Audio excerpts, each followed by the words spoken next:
क्या पढ़ रहे थे लास्ट? स्ट्रक्चरल आइडेंटिफिकेशन उसकी बात चल रही है।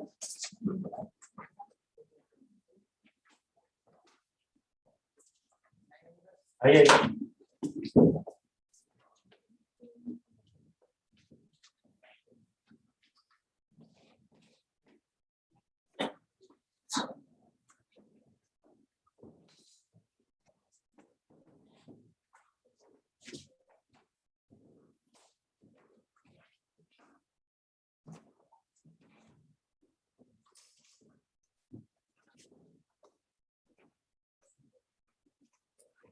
पीओसी देख लिया था, प्रैक्टिकल ऑर्गेनिक केमिस्ट्री। हम कंपाउंड के मॉलिक्यूलर फार्मूला तक पहुंच गए थे।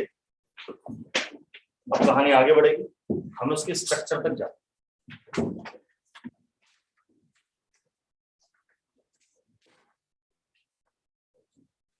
तो मुझे याद आ रहा है कंपाउंड दो तरह के होते हैं, एक सैचुरेटेड, दूसरे अनसैचुरेटेड। तो अगर हमें मॉलिक्यूलर फार्मूला मिल गया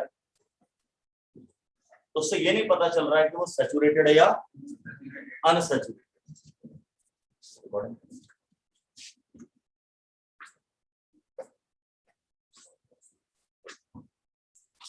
Recording in progress.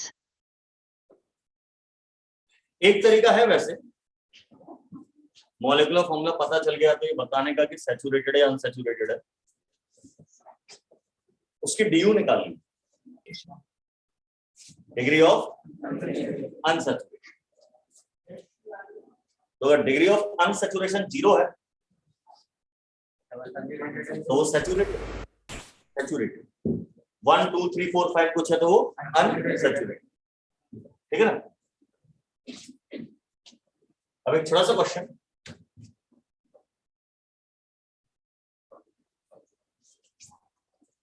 इसकी डिग्री ऑफ अनसैचुरेशन ड्यू कितनी होगी? पक्का? Are you sure? अरे इसकी ड्यू 1 होगी भैया, पर ये तो सैचुरेटेड है, इसमें डबल बॉन्ड कहाँ है? वो तो ठीक है, इसमें डबल ट्रिपल बॉन्ड नहीं। हम लोग सैचुरेटेड और अनसैचुरेटेड वर्ड यूज तब करते हैं जब डबल बॉन्ड या ट्रिपल बॉन्ड हो, तब अनसैचुरेटेड कहते, सिंगल बॉन्ड पे नहीं कहते, भले उसकी ड्यू 1 है। तो ड्यू से अगर आप अनसैचुरेटेड पता करना चाहेंगे तो धोखा खा जाएंगे। हाँ सावधान, यहां पे रोल प्ले आएगा जो अपन सीखने वाले हैं, स्ट्रक्चरल आइडेंटिफिकेशन। कितने कार्बन और हाइड्रोजन, पक्का? ये क्या आ गया इसका मॉलिक्यूलर फार्मूला, है ना। अच्छा जरा ये देख,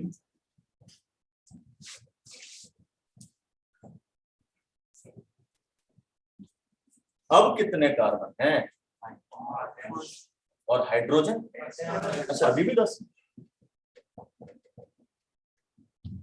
तो इन दोनों का मॉलिक्यूलर फार्मूला तो सेम, स्ट्रक्चर में अंतर, बट यू कैन सी कि एक कंपाउंड में डबल बॉन्ड है, एक में नहीं है, यानी ये अनसैचुरेटेड है, ये सैचुरेटेड। तो खाली मॉलिक्यूलर फार्मूला पता होने से या डीयू पता होने से आप आइडिया नहीं लगा सकते ये कंपाउंड सैचुरेटेड होगा या अनसैचुरेटेड, वरना हम तो मॉलिक्यूलर फार्मूला से पता कर लेते। अब बारी आएगी टेस्ट लगाएंगे। तो टेस्ट ऑफ अनसैचुरेशन सीखेंगे आप, टेस्ट ऑफ अनसैचुरेटेड, यानी ये पता करने के टेस्ट कोई चीज सैचुरेटेड है या अनसैचुरेटेड। हम ये पता करते हैं कि चीज अनसैचुरेटेड है या नहीं।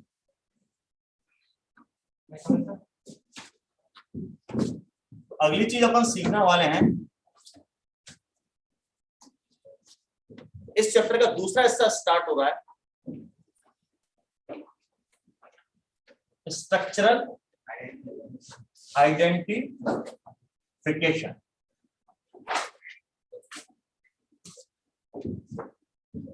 पेज के बीच में आप हेडिंग डाल सकते हैं स्ट्रक्चरल आइडेंटिफिकेशन, नए पेज में फ्रेश पेज पर डालें तो ज्यादा अच्छा है, टॉप तक। और साइड में हेडिंग डालेंगे टेस्ट ऑफ अनसैचुरेशन, अनसैचुरेशन का टेस्ट।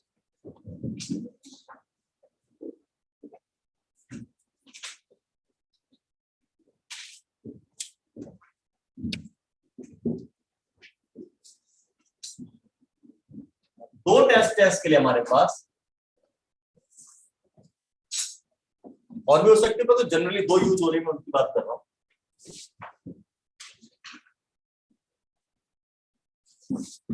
पहला टेस्ट है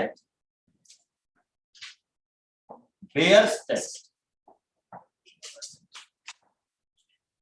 बेयर्स टेस्ट साइंटिस्ट बेयर ने बनाया। 1% alkaline aqueous cold KMnO, 1% alkaline aqueous cold KMnO4 is called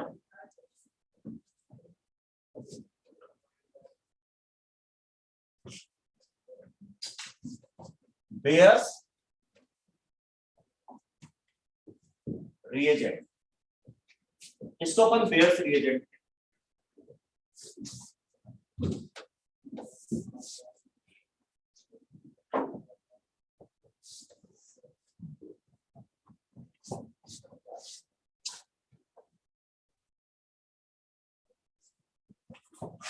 alkene and alkyne दोनों देते हैं टेस्ट। भैया दोनों अनसैचुरेटेड है ना, दोनों में pi bond, alkene and alkyne. अच्छा उसमें चीज लिखवाना तो भूल ही गया, it is purple pink colour, purple pink colour का ये सॉल्यूशन होता है, गहरा गुलाबी कहते हैं, पर्पल पिंक कहते हैं, इस तरह का। लेकिन जब एल्कीन और एल्काइन इसके साथ रिएक्शन करते हैं, alkene and alkyne decolourise bears reagent. Alkene और एल्काइन बेयर्स रिएजेंट को क्या कर देते हैं, उसका कलर उड़ा देते हैं, उसको डीकलराइज कर देते हैं।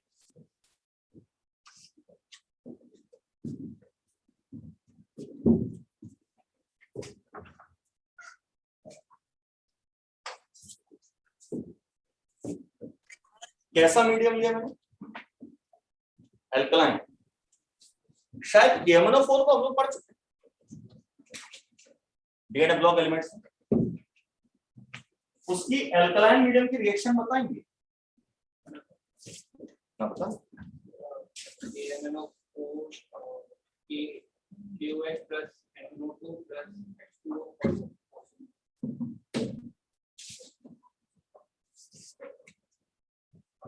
KMnO4 प्लस KOH, ऐसा ये बोल रहा है ना, पानी वानी MnO2, एरो के बाद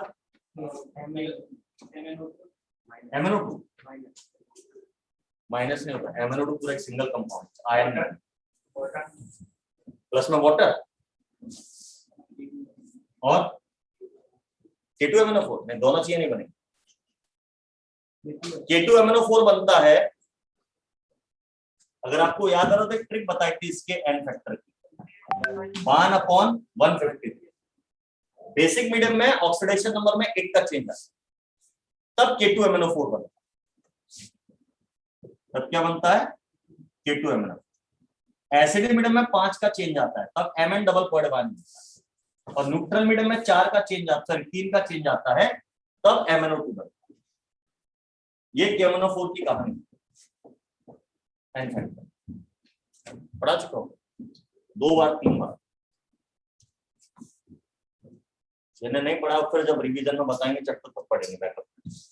ठीक है, यहां तो मैंने KOH लिया एल्कलाइन मीडियम में, तो क्या बनना चाहिए? K2MnO4। आपने MnO2 कैसे बना दिया?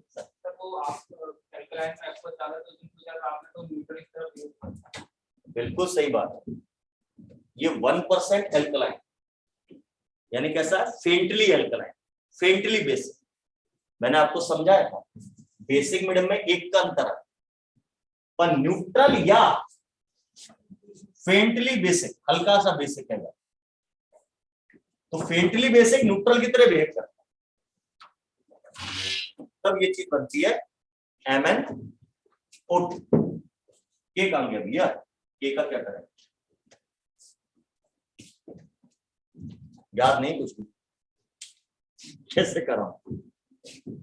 ढूंढो, रजिस्टर खोलो अगर है तो। नहीं, इनऑर्गेनिक का हो गया। रिएक्शन तो भी इनकम्प्लीट सी लग रही है, के नहीं है इसमें राइट साइड पे।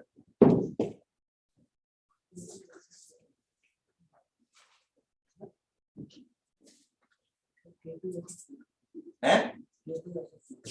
अबे K2SO4 कैसे बनेगा? वो तो एसिडिक मीडियम में बनता है। SO4 तो तब आएगा ना जब H2SO4 लोगे।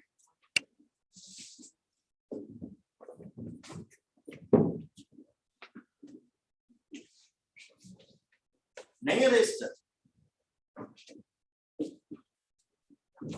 और कोई ऑनलाइन वाले घर पे बैठे वो रजिस्टर तो देख सकते हैं।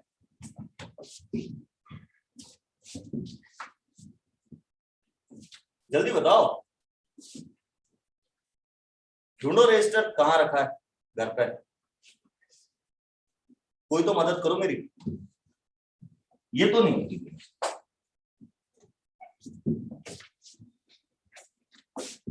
नहीं, मैं आज आगे बढ़ूंगा नहीं जब तक नहीं पढ़ाऊंगा। ऐसा थोड़ी मजाक चल रहा है कि मैं पढ़ाता रहा हूं, तुम लोग घर पे कुछ नहीं पढ़ो।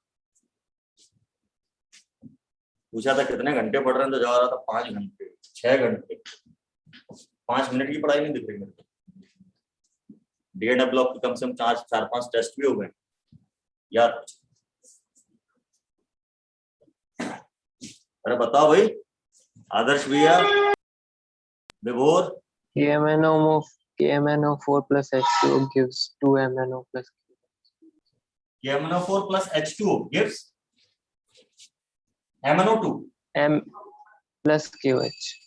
MnO2 मिल रहा है, Yes. प्लस में KOH, ऐसा Plus nascent hydrogen oxygen. Plus nascent oxygen. कितने? 3। Yes. Neutral medium. Sir neutral कहाँ है? एल्कलाइन बोला आपने, मैंने भी क्या बोला? बहुत कम एल्कलाइन, तो उसे न्यूट्रल की तरह बिहेव कर। यानी प्लस में KOH मत लिखो, प्लस में KOH मत लिखो, पानी लिखो। पानी किसके साथ रिएक्शन? पानी यानी HOH। ये इस K के साथ रिएक्शन करके क्या बना लेगा? KOH। बैलेंस तो लग नहीं रही, क्योंकि यहां 2 हाइड्रोजन है, यहां एक ही।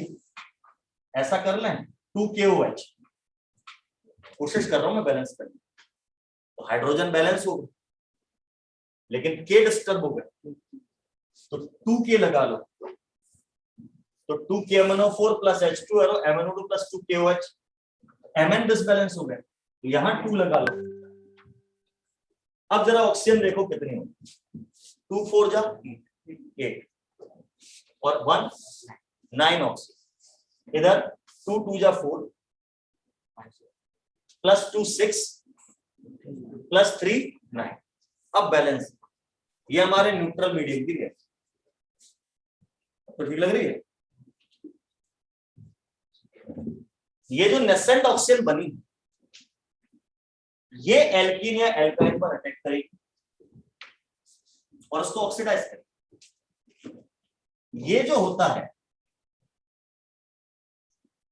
पर्पल पिंक कलर का होता है, लेकिन जो MnO2 होता है ये ब्राउन पीपीटी बनाता है। कैसा पीपीटी बनाता है? Brown PPT. तो सॉल्यूशन में से Mn यानी मैग्नीज निकलकर कहां जमा हो गया? कंटेनर के बॉटम में। ये खत्म हो गया, इसकी वजह से कलर KMnO4 कलर देता because of LMCT, ligand to metal charge transfer. Ligand to metal charge transfer. अब ये खत्म हो गया, किसमें बदल गया? MnO2 में। तो कलर भी खत्म हो जाए। कॉमन सेंस की बात। सर कहां खत्म हो रहा है? कलर ब्राउन है तो सही, वो प्रेसिपिटेट हो गया, तो सॉल्यूशन में कोई कलरफुल चीज नहीं बची। सॉल्यूशन में कलरफुल चीज नहीं बची। ऊपर लिक्विड पार्ट में कुछ नहीं बचा। लिक्विड पार्ट में सिर्फ पानी बचा और KOH बचा, ये जो बनता है। और नेसेंट ऑक्सीजन, तो वो तीनों चीजें कैसी होती हैं? कलर। तो rest of the part solution कैसा हो जाएगा?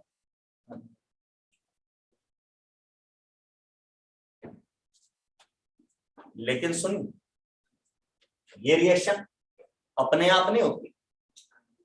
आपने KMnO4 में पानी मिला दिया और वो ऐसा कर लेगा? नो, वो इंतजार करेगा। किसका?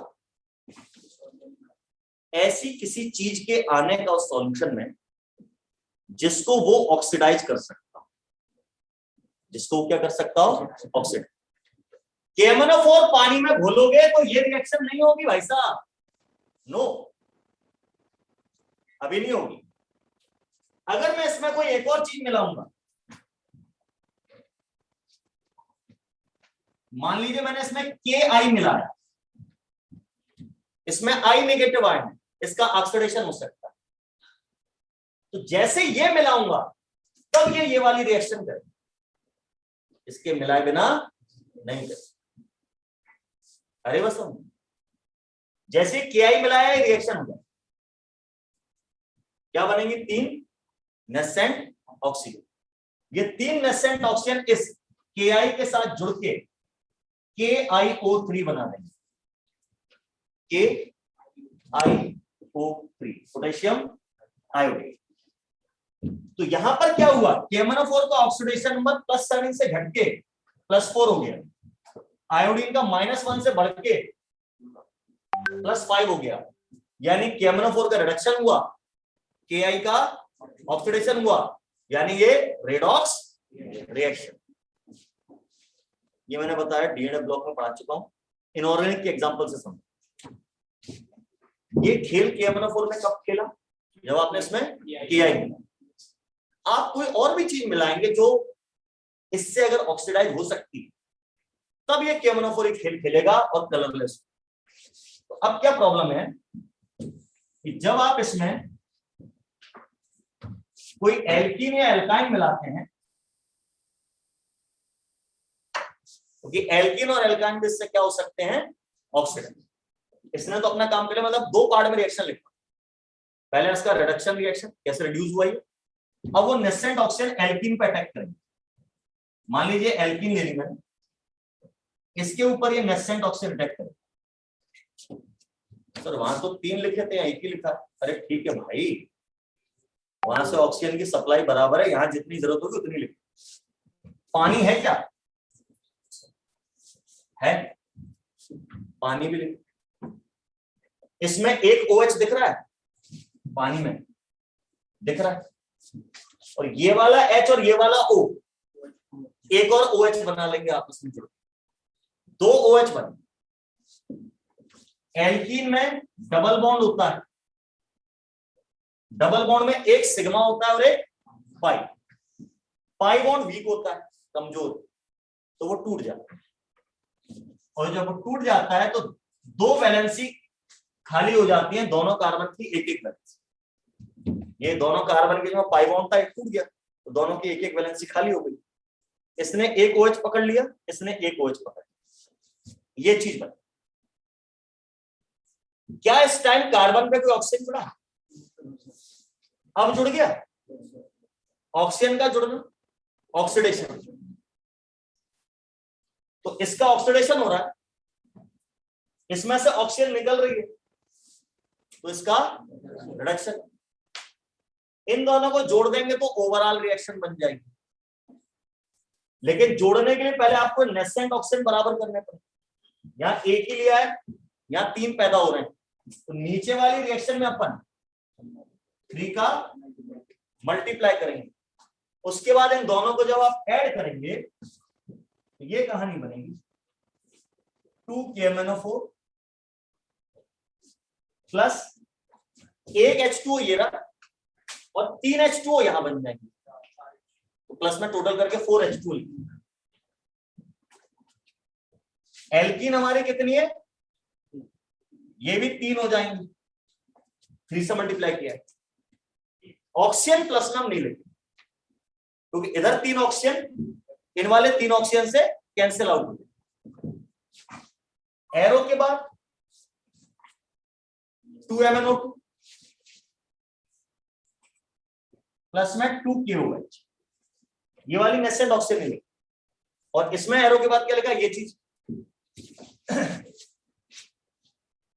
तो प्लस में CH2OH CH2OH, लेकिन इसके आगे भी क्या लगाना पड़ेगा?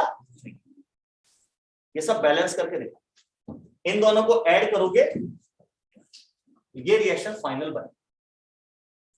ये जो कंपाउंड बना जिसमें 2 OH लगातार कार्बन पे, जब 2 OH लगातार कार्बन पे होते हैं तो उसे विस डाइऑल कहते हैं। विस डाइऑल लगातार कार्बन पे, अगल बगल के कार्बन पे, एडजेसेंट कार्बन पे जब एक जैसी चीजें जुड़ी होती हैं तो ऑर्गेनिक केमिस्ट्री में उसके लिए विस नाम यूज करते हैं। Full form vicinal, Greek language का शब्द। जैसे आप हिंदी में अगल बगल में बोलते हो, अंग्रेजी में एडजेसेंट बोलते हो, उसे ग्रीक लैंग्वेज में विसिनल कहते। विसिनल का शॉर्ट विस, विक्रम का शॉर्ट विक्की हो जाता ना घर में, वैसे वाला का। अच्छा, एक ही जगह पे इंग्लिश में ऑन द सेम प्लेस बोलते हो, ग्रीक लैंग्वेज में उसे बोलते हो जेमिनल। क्या? जेमिनल। तो अगर ये दोनों OH एक ही कार्बन पे होते, डाइऑल मतलब 2 ऑल, 2 OH, 2 OH दिख रहे होंगे आप, तो डाइऑल है ये। अगल बगल के कार्बन पे लगे हैं तो विस डाइऑल। अगर ये ऐसा होता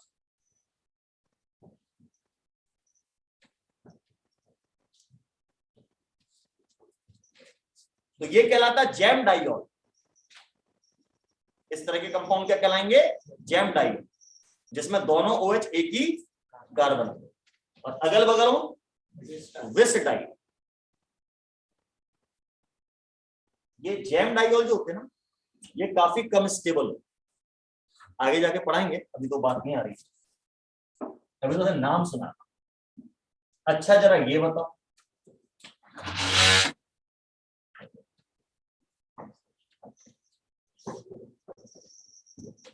ये जैम डाइऑल है कि विस डाइऑल?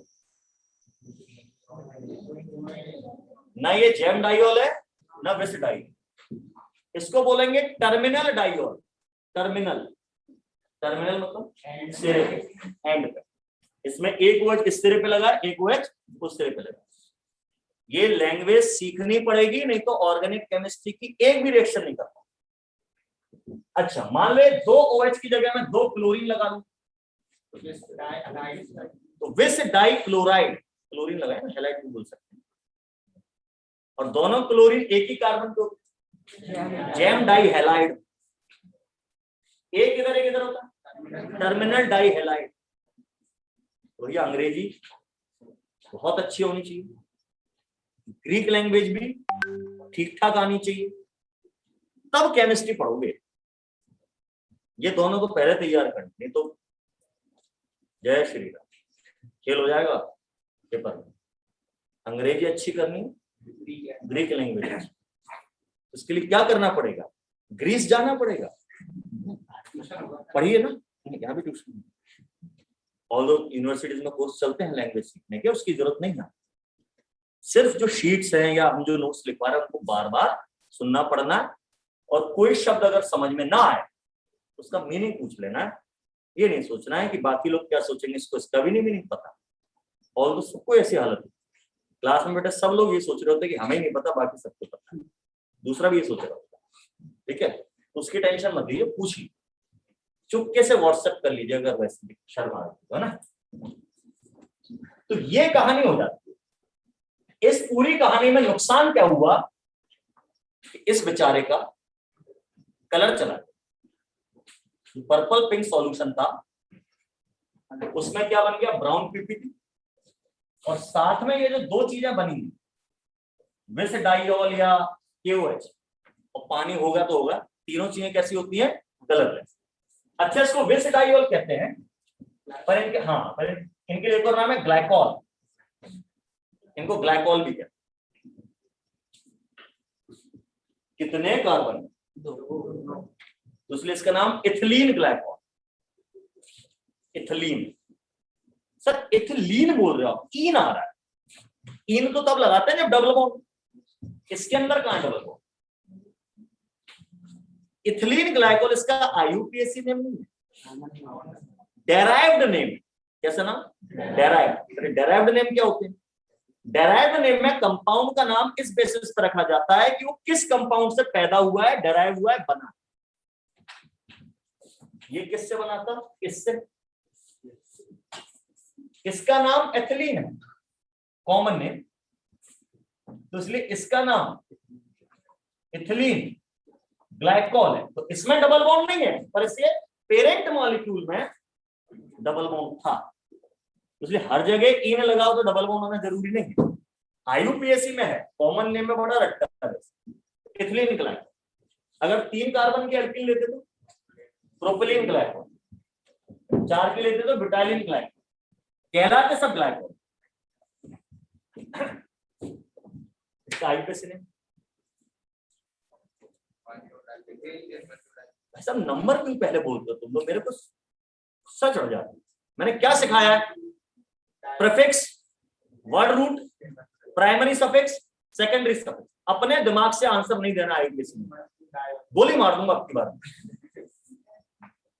कितने कार्बन है, 2, एथ बोलिए, सिंगल बॉन्ड है, एन बोलिए, प्राइमरी सफिक्स, एथ एन। अब डाइऑल, एक 1 पे 2 पे, फर्स्ट कार्बन पे एक सेकंड कार्बन, तो एथेन 1 2 डाइऑल, ये इसका IUPAC। अगर दोनों OH एक ही कारण को, एथेन 1 1 डाइऑल नाम। अरे वो सुन, तो भैया ये सारी रिएक्शन लिख लो। अच्छा, शीट में इतनी सब रिएक्शन नहीं दी है, शीट में तो आपके इन टेस्ट में इतना बताया, बस कलर उड़ गया यानी क्या कहानी है वो समझ लो। मैं थोड़ा सा एक्सप्लेन इसलिए कर रहा हूँ कि जेईई एडवांस में कई तरह के क्वेश्चंस आ जाते हैं, तो सारा पता होना चाहिए। वहां पे P लिख देंगे, प्लस में Q लिख देंगे, प्लस में R लिख देंगे, एरो के बाद पहचानो P क्या है, Q क्या है, R, इसलिए ओवरऑल रिएक्शन में आपको पढ़ना तो मेन का भी और एडवांस का भी।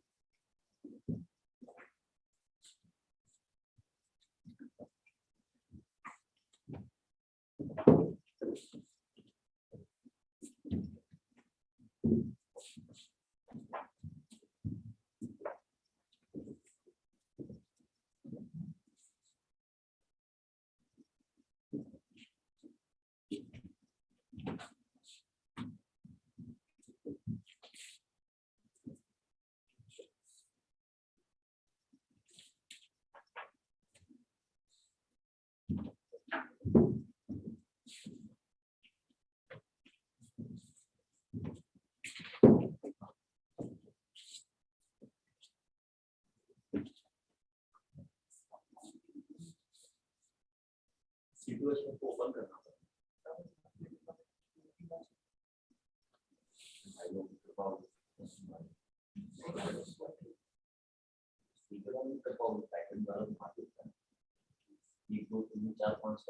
प्रोपेन 1 2 3 ब्रोमो पेंटेन,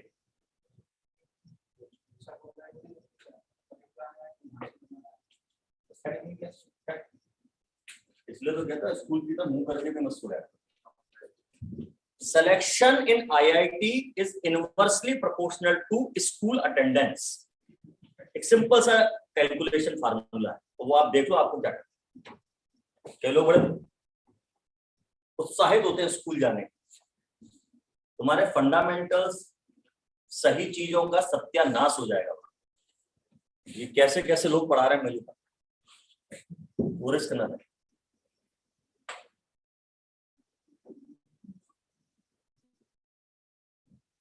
किताबें ले जाने, टीचर को समझा देना भाई साहब इसमें बोनस नंबर दे दो, ये गलत है। क्यों हो जाएगा, जबरदस्ती है, हो गई। अगर बीआर की जगह CSS लगा होता तो चलो सोच ले, तब भी मुझे ना जाता। में दिया उन्होंने तो।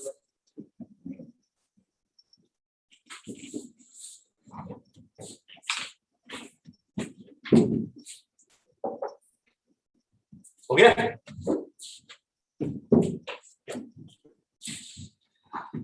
अब यार ये मैंने किसकी रिएक्शन कराई इसकी बेयर्स रिएजेंट से, एल्कीन की, एल्काइन की तो नहीं कराई, एल्काइन की भी करा के देख लेते हैं।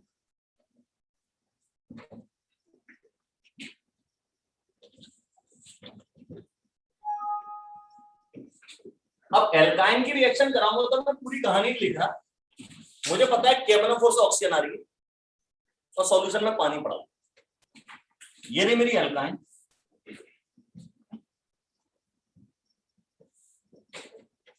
प्लस में आ गई नेसेंट ऑक्सीजन, प्लस में आ गया पानी। अभी लिखना नहीं, लिखना नहीं, अभी मना कर दो।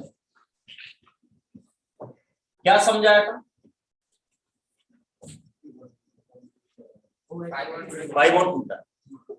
कितने पाई बॉन्ड है यहाँ पे, 2 पाई बॉन्ड। पहले एक तोड़ रहा हूं, एक OH यहां लग गया, एक OH यहां लग गया, इन दोनों की रिएक्शन से 2 OH पैदा हुए थे, समझा।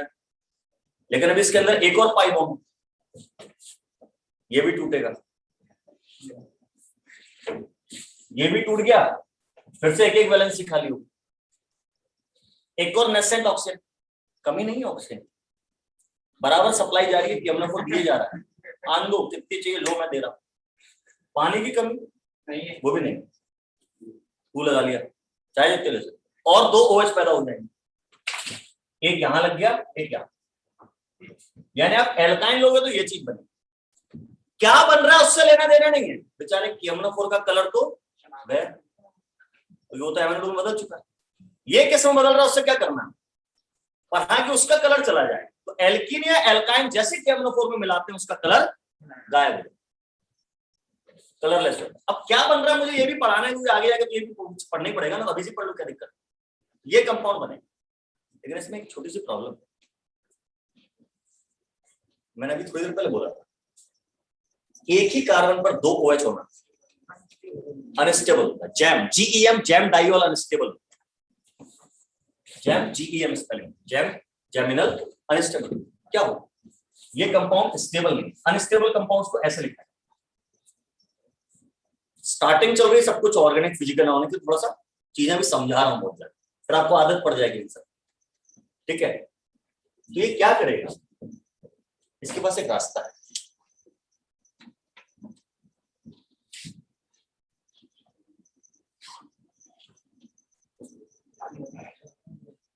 ऑर्गेनिक केमिस्ट्री में एक और चीज का ध्यान रखना, जहां आपको H दिख जाए एक मॉलिक्यूल में और दूसरे में OH दिख रहा है, तो H और OH को जोड़ के बना दो पानी। तो जहां H और OH दिख जाए, आओ पानी बना, बड़ी काम की ट्रिक है। बंद करना है, ठंड लग गई, आवाज कर रहा है, और बन सकता है पानी।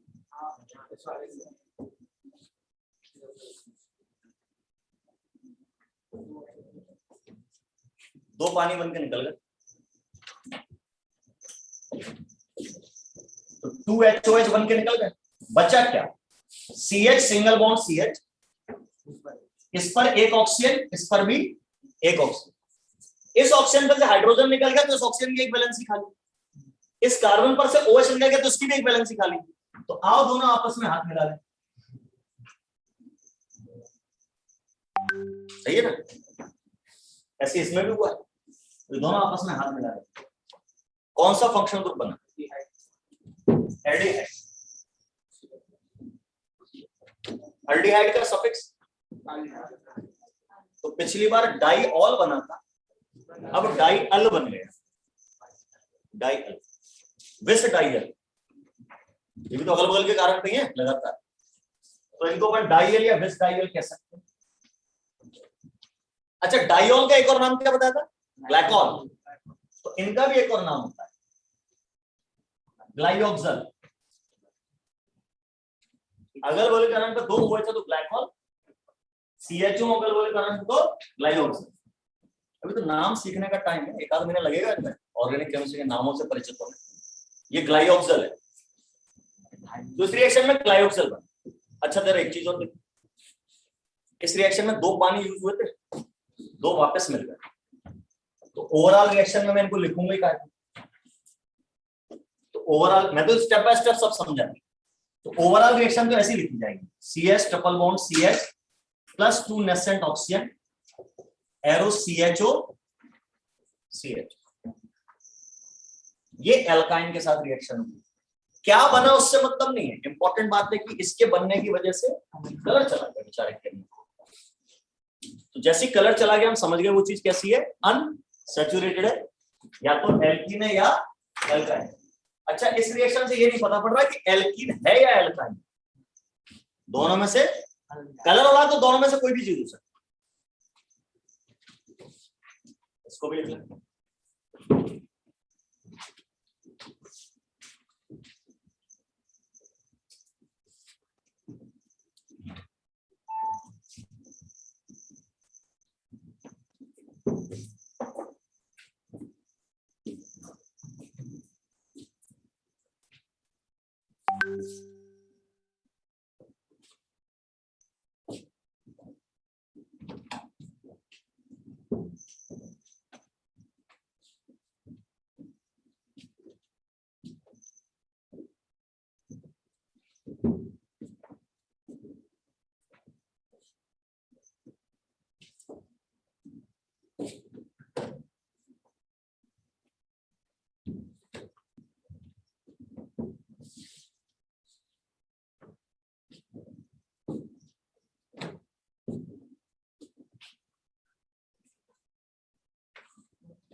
हाँ देखो, एल्डिहाइड फिल्म तो एक ही बात, मैं डाइल बोला तो उसकी डाई ओन भी बोल सकता हूँ, करके देखा था।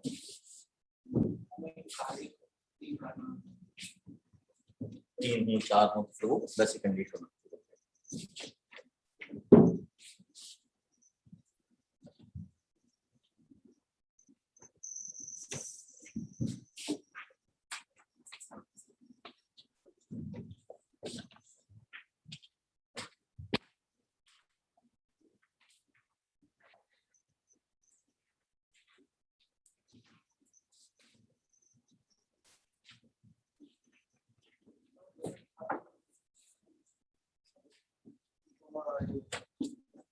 तो भी ग्लाइकोसिल कहलाता है। आईयूपीएसीएन में तो ये भी आईयूपीएसीएन कोई बता, मैं उसकी कैटेगरी बता रहा हूँ कि डाइल है या ग्लाइकोसिल है। आईयूपीएसीएन तो जैसा देना होगा वैसा होगा। अच्छा, इसका आईयूपीएसीएन कार्बन गिनो पहले, N सिंगल बॉन्ड है, A 1 2 dial, ethane 1 2 dial,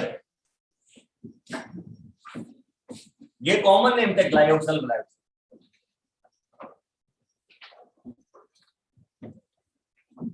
paper में ये चीज ऐसी लिखी है, पेपर में ऐसा कुछ जो कहानी पूरी एग्जैक्ट वर्ड टू वर्ड समझे ऐसा नहीं आएगा, पेपर में ऐसा लिखा।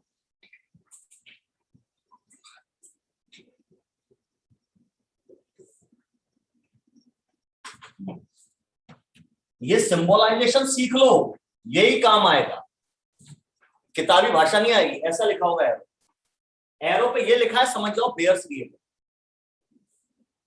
क्या लिखा है? MnO4 single negative oblique OH negative oblique H2। MnO4 single negative मतलब KMnO4, OH लेने मतलब KOH, जरूरी है कि KOH लो, अब NaOH ले लो, CaOH होल ट्वाइस ले लो, AlOH होल थ्राइस ले लो। मैंने एल्कलाइन बोला है, किसी एल्कली का नाम थोड़ी बोला है। एल्कलाइन मतलब OH माइनस लिखा है, एरो पे OH माइनस मतलब एल्कलाइन, एरो पे H प्लस मतलब एसिड, पानी ले रही। अब क्या बनेगा आपको ये बताओ, एल्कीन है कि एल्काइन? एल्काइन।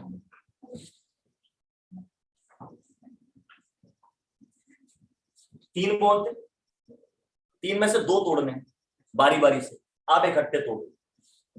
इसके दो बॉन्ड टूट गए, इसकी दो वैलेंस निकाले, इसकी दो वैलेंस निकाले, एक ऑक्सीजन इस पे चिपका दो, एक ऑक्सीजन इस पे चिपका दो, ये प्रोडक्ट बना। ये भी ग्लाइऑक्सल, ग्लाइऑक्सल तो आपने इसका नाम बताया, ये भी ग्लाइऑक्सल सर, उसमें यहाँ H था, अब H नहीं। हाँ, ऑर्गेनिक केमिस्ट्री में H की यानी हाइड्रोजन की कोई औकात नहीं है या नहीं है, उससे नाम नहीं बदलता। कपड़ों की तरह मैं AMB सर, आज टी शर्ट पहन, कल शर्ट पहनूंगा तो PMB सर हो जाऊंगा। AMB सर तो हाइड्रोजन निकल गया, कोई मतलब, ये ग्लाइऑक्सल है। लेकिन आज मैं टी शर्ट वाला AMB सर हूं, कल शर्ट वाला AMB सर हो जाऊंगा। इसका नाम तो बोलना पड़ेगा, क्या लग गया? मिथाइल। इस कंपाउंड का नाम मिथाइल ग्लाइऑक्सल।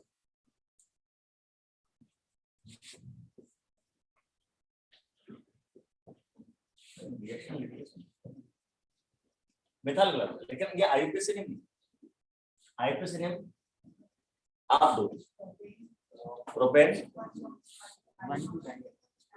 1,2 डाइअल। सावधान, अब यहाँ फंक्शनल ग्रुप सेम नहीं है, ये कीटोन है, एल्डिहाइड है। एल्डिहाइड कीटोन में से किसकी प्रेफरेंस ज्यादा होती है? Seniority, aldehyde. तो नंबरिंग एल्डिहाइड के साइड से करें, 1 2 3। तो प्रो, क्योंकि 3 कार्बन है, सिंगल बॉन्ड है इसलिए एन। पहले कहेंगे सर डबल बॉन्ड है तो सही, कार्बन कार्बन के बीच में होना चाहिए तब इन आ, नहीं तो सिंगल। 1 पे अल, प्रोपेन 1 अल, 2 पे कीटोन ग्रुप लगाया पर ये प्रीफिक्स में जाएगा, तो इसके लिए सब प्रीफिक्स होता है कीटो या ऑक्सो, जनरली ऑक्सो, तो 2 ऑक्सो सेकंड पे, तो इसका एफिशिएंसी है 2 oxo propane 1। Common name methyl ग्लाइऑक्सल।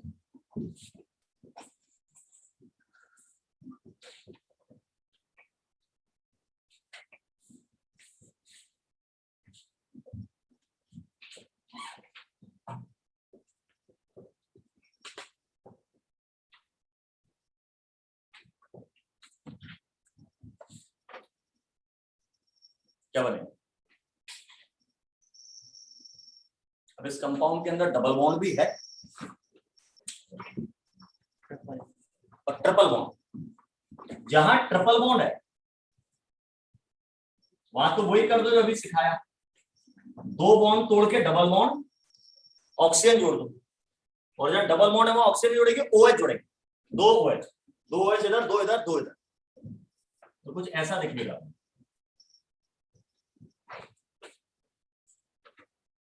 Sir आपने तो जोड़े 1000 बार बता दिया, बेंजीन रिंग का पाई बॉन्ड नहीं टूटता,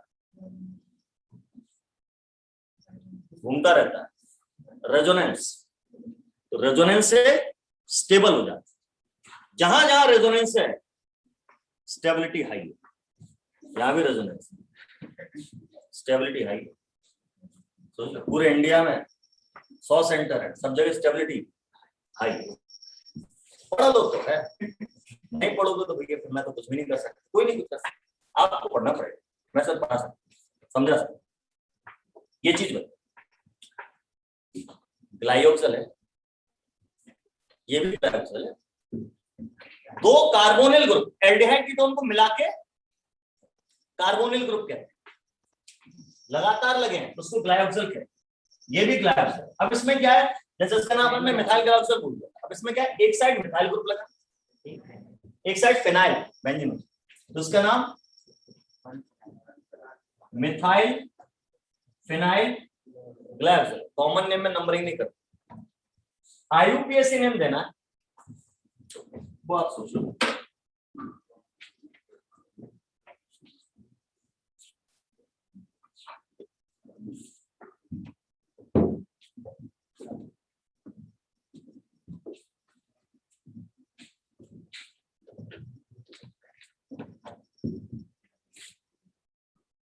भाई बेंजीन को भूल जाओ, 3 कार्बन के प्रिंसिपल चेन है प्रोपेन।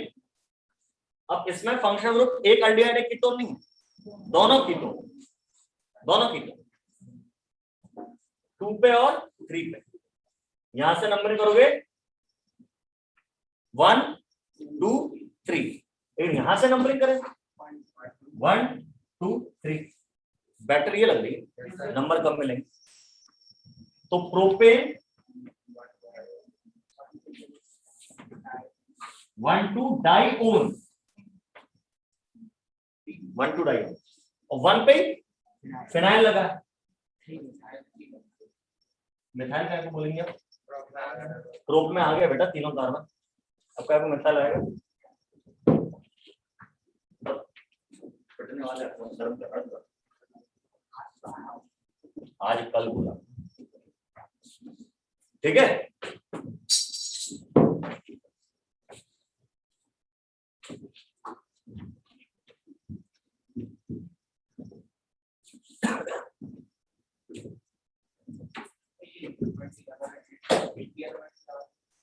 एंटी एरोमेटिक स्टेबल ही काउंट कैसे लगा लेते, रुकते नहीं है, पहले कुछ कर चुका होता है कि हमने फिर मिलाने का इंतजार थोड़ी कर रहा होता। Anti aromatic is highly unstable. Anti aromatic compound के मॉलिक्यूल्स आपस में रिएक्शन कर जाते हैं, साइक्लो एडिशन कर, पेरिसाइक्लिक रिएक्शन, खत्म हो जाते हैं, either any sorry non aromatic में कन्वर्ट हो जाते हैं या एरोमेटिक में कन्वर्ट हो जाते हैं। तो एंटी एरोमेटिक का ऑटोमेटिकल चीज समझो, बाकी लिस्ट नहीं करते।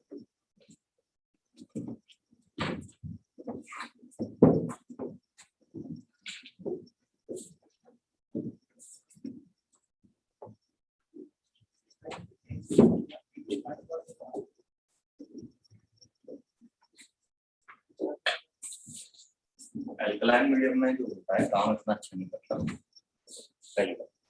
दूसरी बात, मैं आपको बता रहा हूँ बेयर, बेयर भैया ने क्या यूज किया था वो बता, हिस्ट्री सुना रहा हूँ, इस आदमी ने ये काम करता है। हाँ कर सकते, इट इज आल्सो गुड ऑब्स्ट्रैक्शन।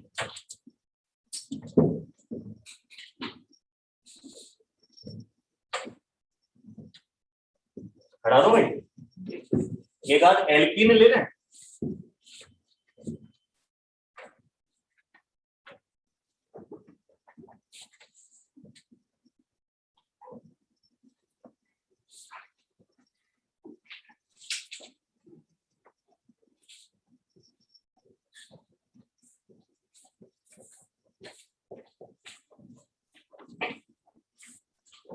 अभी एल्कीन, इसमें एक ही पाई होगा, इसमें कोई दिक्कत नहीं है, इसमें OH जुटा है, ये बन गया ब्यूटाइलिन ग्लाइकॉल। ये ग्लाइकॉल आईपीएस ने ब्यूटेन 2,3 डाइऑन है।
क्लियर?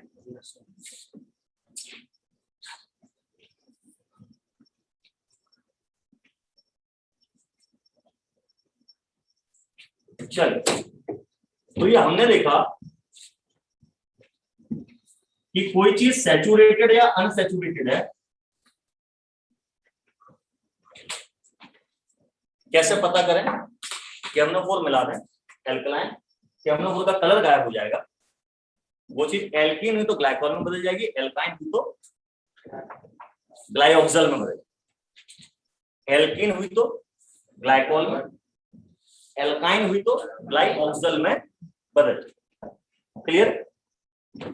बेंजीन में जो डबल बॉन्ड होते हैं या कोई भी डबल बॉन्ड जो कॉन्जुगेशन में इन्वॉल्व है, जैसे कॉन्जुगेशन, रेजोनेंस कर रहे हैं, उनको ब्रेक करना मुश्किल है। मतलब एरोमेटिक कंपाउंड है तो उसके पाई बॉन्ड्स को ब्रेक नहीं कर सकते आप, वो इस टेस्ट को नहीं देंगे। अरे बस अब दूसरा टेस्ट है, मैंने कहा था दो तरीके से आप अनसैचुरेशन चेक करते हैं। दूसरा टेस्ट है ब्रोमीन वाटर टेस्ट। मैंने समझाया था क्लोरीन वाटर मतलब पानी में क्लोरीन घोल लो, तो ब्रोमीन वाटर मतलब पानी में ब्रोमीन घोल लो। Very simple, bromine water test. It is a reddish brown coloured solution. कैसा सॉल्यूशन होता है? Reddish brown colour. एल्कीन और एल्काइन, एल्केन नहीं, एल्कीन और एल्काइन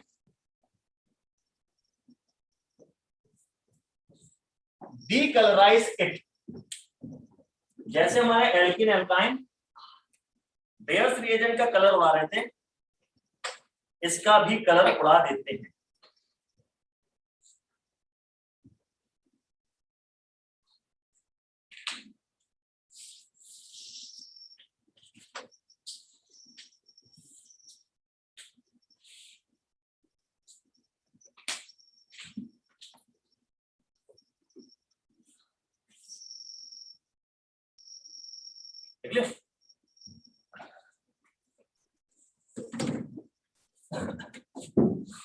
ये मेरा एल्कीन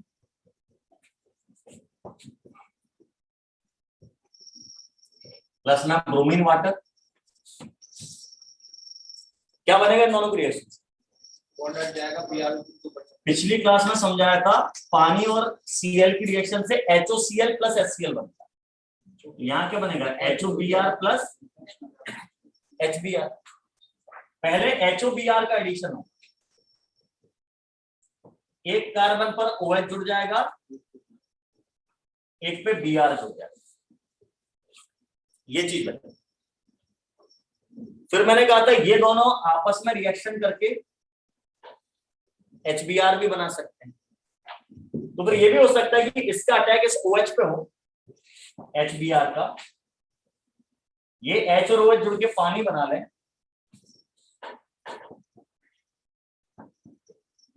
और फिर ये चीज बन क्या रहा है उससे मतलब नहीं। एक्चुअली पानी में ब्रोमीन घोलते हैं तो वो रेडिश ब्राउन कलर की, खुद का ब्रोमीन का कलर ही रेडिश ब्राउन, आयोडीन का वॉलेट, ठीक है, तो रेडिश ब्राउन होता है। अब वो ब्रोमीन पानी में से निकल गई, कहां जुड़ गई?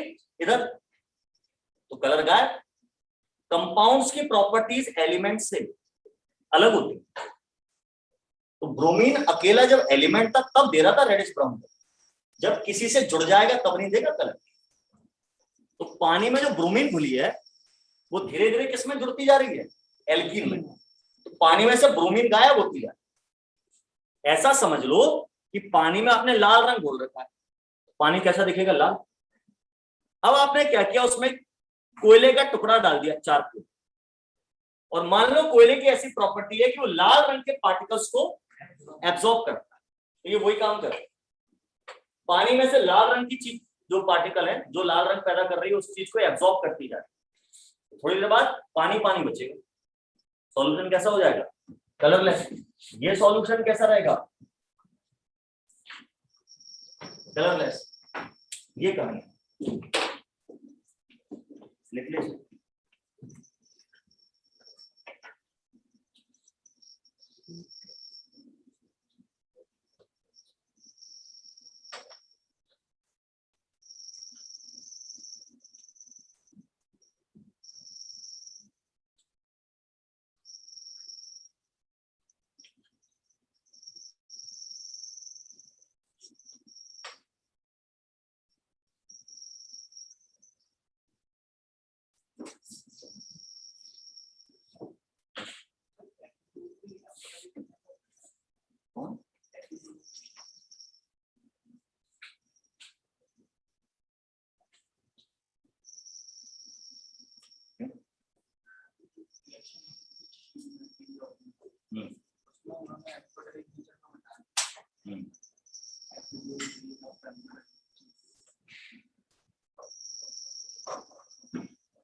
बेसिकली क्योंकि ऑक्सीडेशन नंबर हाई है तो थोड़ा सा बेसिक से एसिडिक इफेक्ट होता है, अलग से याद मत। अरे बस समझ में, एल्काइन भी देख ले, ये हटा दो।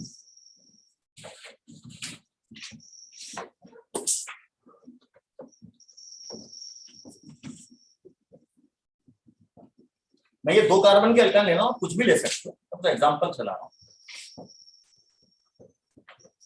प्लस में HOBr, HOBr सब ये कहां से आ गया, मैंने आपसे बार बार बोला ब्रोमीन वाटर का मतलब ही HOBr। अब क्या होगा, इसमें 2 पाई बॉन्ड, समझ रहे, पहले एक पाई बॉन्ड टूटेगा, एक कार्बन पर ब्रोमीन, एक पर OH जुड़ जाएगा, फिर दूसरा पाई बॉन्ड टूटेगा।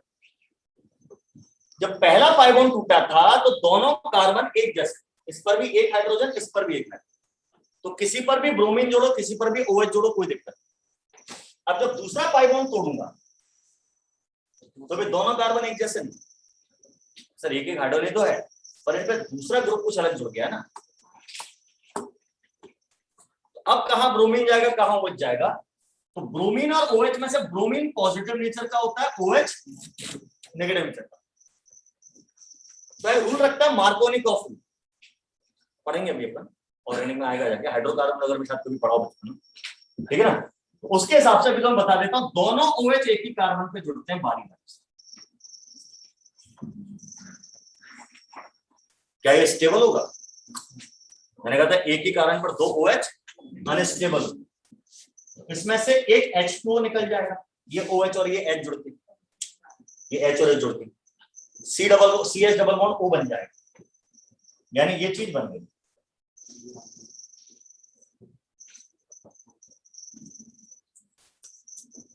इसको आप ऐसे भी लिख सकते हैं,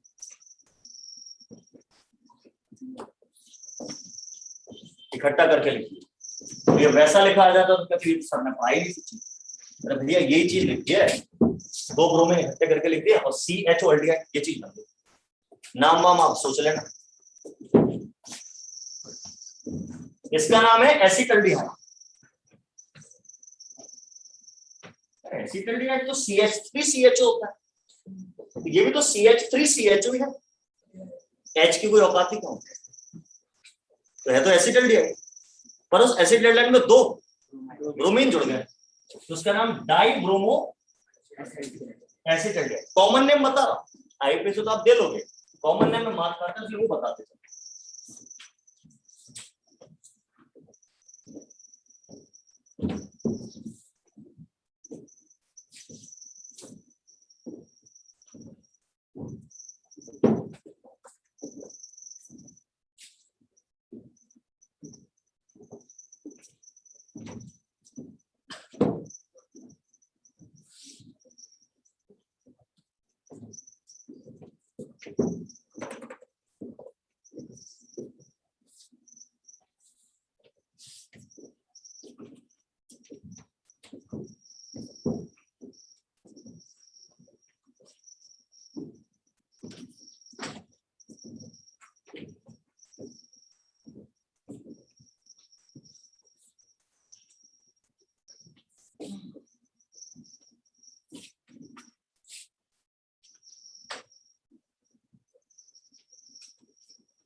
क्लियर? क्वेश्चन करके हो?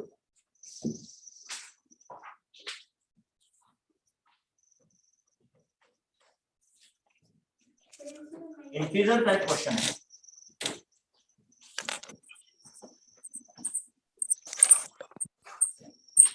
How many of the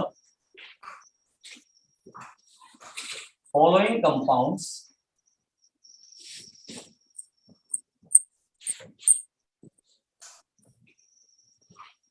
will decolorize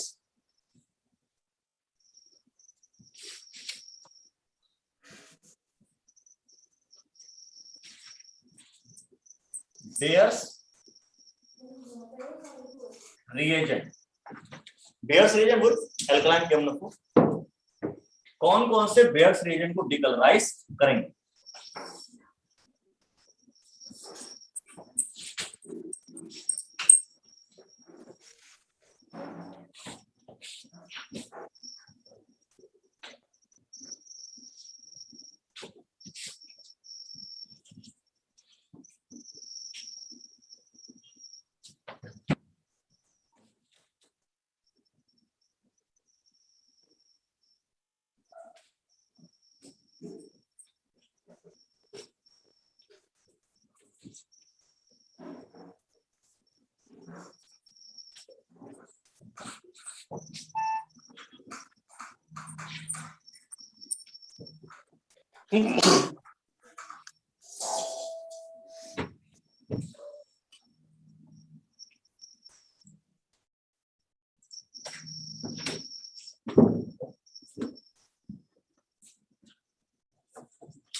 इनमें से कितने कंपाउंड्स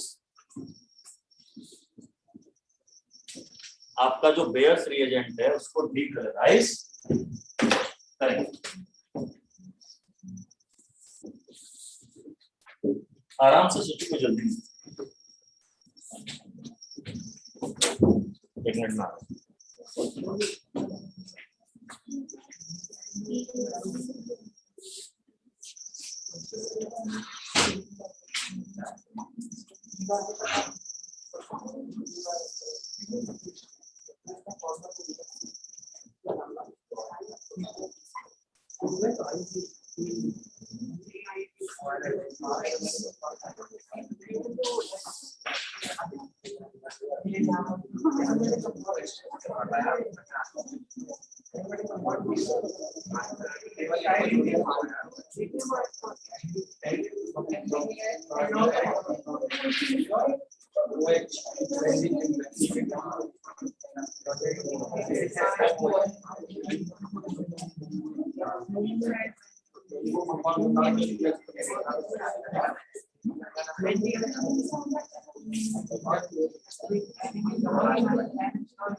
आइसो एमाइड लेंगे साथ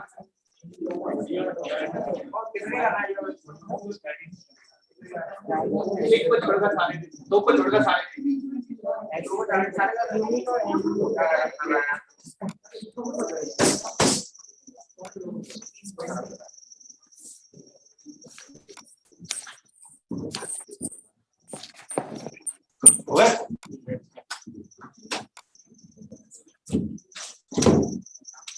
एक आंसर आया है 5, एक और आया है 5, 2 आंसर आया। और कोई कितना? दो को छोड़कर सारे। कितने लिखे मैंने? 1 2 3 4 5 6 7 8 9 10 लिखे, तो आंसर 8 हो गया। 6 ये और 6 आ रहा है यहाँ तक। इथाइलिन की structure CH2 double bond CH2, इसमें डबल बॉन्ड है, ये देगा टेस्ट। प्रोपाइलिन मतलब 3 कार्बन और डबल बॉन्ड है CH3 CH double bond CH2, common names लिखे मैंने, ये भी देगा। एसिटाइलिन मतलब CH ट्रिपल बॉन्ड CH, इसमें ट्रिपल बॉन्ड है, ये भी देगा। स्टाइरिन बेंजीन रिंग पर विनाइल ग्रुप लगाओ, इसको विनाइल कहते हैं। बीओसी मैंने आपको शेयर किया था ना, BOC basic organic chemistry, IUPAC BOC पढ़ाया ना मैंने, बीओसी में सब बताया मैंने, इसलिए बार बार बोल। विनाइल बेंजीन भी कहते हैं इसको, इसका एक और नाम क्या?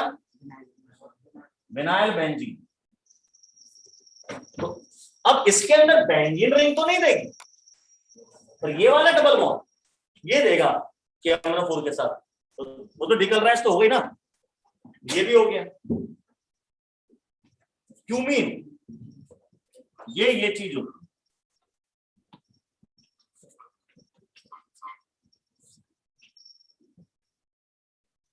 बेंजीन पर आइसोप्रोपाइल ग्रुप लगा, तो इसको आइसोप्रोपाइल बेंजीन भी कहते हैं। ये नाम भी रट लो, बहुत आने वाला है organic chemistry. Cumene isopropyl benzene. अब ये जो है इसमें बेंजीन तो देगी नहीं, बाहर कहीं डबल बॉन्ड है नहीं, सैचुरेटेड है बाहर, ये एरोमेटिक है, कायदे से अनसैचुरेटेड है, लेकिन ओपन पार्ट में नहीं है डबल बॉन्ड, ये नहीं देगा।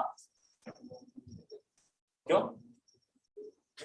अरे दिमाग खराब, मैंने कहीं नहीं लिखा। इसमें बेंजीन पर OH लगा, रिंग के अंदर है डबल बॉन्ड, वो तो नहीं देता, बाहर है नहीं, ये भी नहीं देगा। एनिलिन बेंजीन पर NH2 लगा होता है, उसको एनिलिन कहते हैं, ये भी नहीं देगा। बेंजीन तो देती नहीं, अभी समझा दिया था। आइसोअमाइलिन इसको क्या? एमाइल मतलब 5 कार्बन,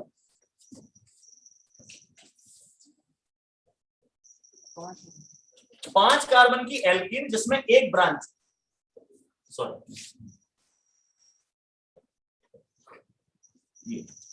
ये आइसोमाइलिन हो, यहां भी लगा सकते हैं, डबल बॉन्ड उधर भी लगा सकते हैं, आइसोमर्स बन जाएंगे। तो इसमें तो डबल बॉन्ड आ रहा है, ये आपका इस टेस्ट को देगा। टॉलुइन बेंजीन के ऊपर CH3 लगा तो टॉलुइन कहते हैं, ये भी आपका इस टेस्ट को नहीं देगा। 1 2 3 4 5 आंसर, तो 5 लोग दे रहे हैं, तो इसका 5 आंसर आएगा। हाँ जी, कोई कुछ कह रहा है?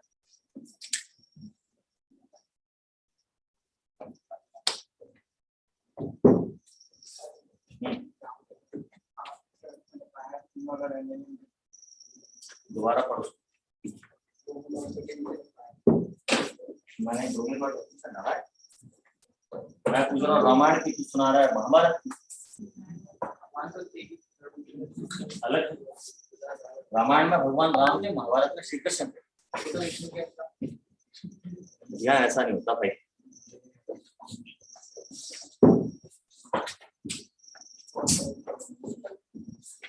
कर लिया?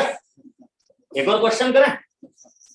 अब मैं चीजें यही है, मैं क्वेश्चन में एक छोटा सा चेंज कर रहा हूं। डीकलराइज बेयर्स रिएजेंट लिखा है ना, उसके लिए कर रहा हूं decolourise bromine water.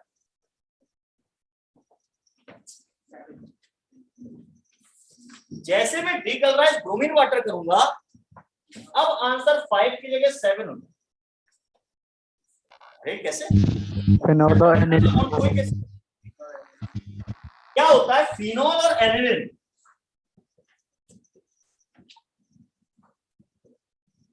Bromine water के साथ टेस्ट देते सर, तो क्या इनका बेंजीन का पाई बॉन्ड टूट जाता है? नहीं, बेंजीन का पाई बॉन्ड नहीं टूटता, फिर भी ये ब्रोमीन वाटर को डिकलराइज करते हैं। इन दो को स्पेशली अलग से याद है। तो ब्रोमीन वाटर दे तो फिनॉल और एनिलिन को काउंट करना है, अगर बेस रिएजेंट दे तो फिनॉल और एनिलिन को काउंट नहीं करना। ठीक है, मैं बता देता हूं वो करते क्या है। तो अगर ब्रोमीन वाटर को डिकलराइज करना है, इसका मतलब पानी में से ब्रोमीन हटा नहीं, वो कैसे भी हटे, चाहे डबल बॉन्ड पे जुड़ के हटे, चाहे ट्रिपल बॉन्ड पे जुड़ के हटे, या कहीं और किसी तरीके से हटे। तो फिनॉल और एनिलिन ऐसा कुछ करते हैं। इसको हटा रहा हूं मैं।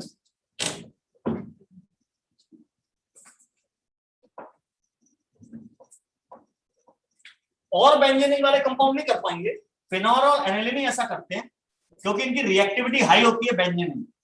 वो सब हाई क्या होती है जीओसी में पता चले। जब ब्रोमीन वाटर की रिएक्शन इन पे कराई जाती है फिनॉल पे, तो फिनॉल की ऑर्थो और पैरा, ये दोनों ऑर्थो हैं, ये पैरा, इन पे ब्रोमीन जुड़ जाता है। इसका नाम होता है 2,4,6 ट्राइब्रोमो फिनॉल। ये व्हाइट कलर का पीपीटी बनाता है। तो ये फिनॉल का टेस्ट भी है। फिनॉल ब्रोमीन वाटर के साथ व्हाइट पीपीटी देता है। अब कुछ भी हो, पानी में से ब्रोमीन तो हट जाएगी। तो जो ब्रोमीन वाटर हमारा रेडिश ब्राउन था, ये तो अब कलरलेस हो ही जाएगा ना, पानी कलरलेस हो जाएगा, नीचे व्हाइट पीपीटी जम जाएगा, सॉल्यूशन कलरलेस हो जाएगा। यही काम एनिलिन करता है। अगर यहाँ NH2 ग्रुप लगा होता तो भी प्रोसेस यही हो, वही व्हाइट पीपीटी बनता। और फिर 2,4,6 ट्राइब्रोमो फिनॉल कहने के बजाय 2,4,6 ट्राइब्रोमो एनिलिन कह देते, NH2 लगा होता तो। कुल मिलाकर ब्रोमीन हट रही है पानी से, यानी ब्रोमीन वाटर कैसा हो रहा है, डीकलराइज। बेयर्स रिएजेंट के साथ ऐसा कुछ नहीं करते ये लोग। बेयर्स रिएजेंट ब्रोमीन नहीं है, यहां ब्रोमीन हाइड्रोजन को हटा के जोड़ दी, सब्स्टिट्यूशन रिएक्शन कर दी, पाई बॉन्ड नहीं टूट रहा, पाई बॉन्ड वहीं का वहीं। ये टेस्ट अपन फिनॉल और एनिलिन में दोबारा से भी पढ़ेंगे, ब्रोमीन वाटर टेस्ट। ठीक है, तो आज हमने अनसैचुरेशन पहचानना सीख लिया कि कंपाउंड सैचुरेटेड या अनसैचुरेटेड कैसे पता करें। मान लीजिए कंपाउंड X दिया है, उसमें ना ब्रोमीन वाटर मिलाया, वो कलरलेस नहीं हुआ, इसका मतलब वो चीज कैसी है, सैचुरेटेड है। या अपन एडवांस के लेवल पे जाएं तो इस तरह के कंपाउंड्स हैं जिनमें बेंजीनिंग वगैरह। भैया मेन के लेवल में तो क्वेश्चन आएगा कि वो सैचुरेटेड। एडवांस में क्वेश्चन ऐसा आएगा उसमें बेंजीन भी हो सकती है, टोलुइन हो सकता है, या क्यूमीन हो सकता है। तो भाई दोनों पढ़ाना है, दोनों तरीके से आपको समझना। Same with bears reagent. अब इस टेस्ट से ये तो पता पड़ जाता है कि चीज अनसैचुरेटेड है, पर ये नहीं पता पड़ता है कि वो एल्कीन है या एल्काइन। अब वो एल्काइन है या एल्कीन है, ये डिस्टिंग्विश करना, डिफरेंशिएट करना सीखेंगे अपन अगली क्लास। ठीक है, थैंक यू वेरी मच।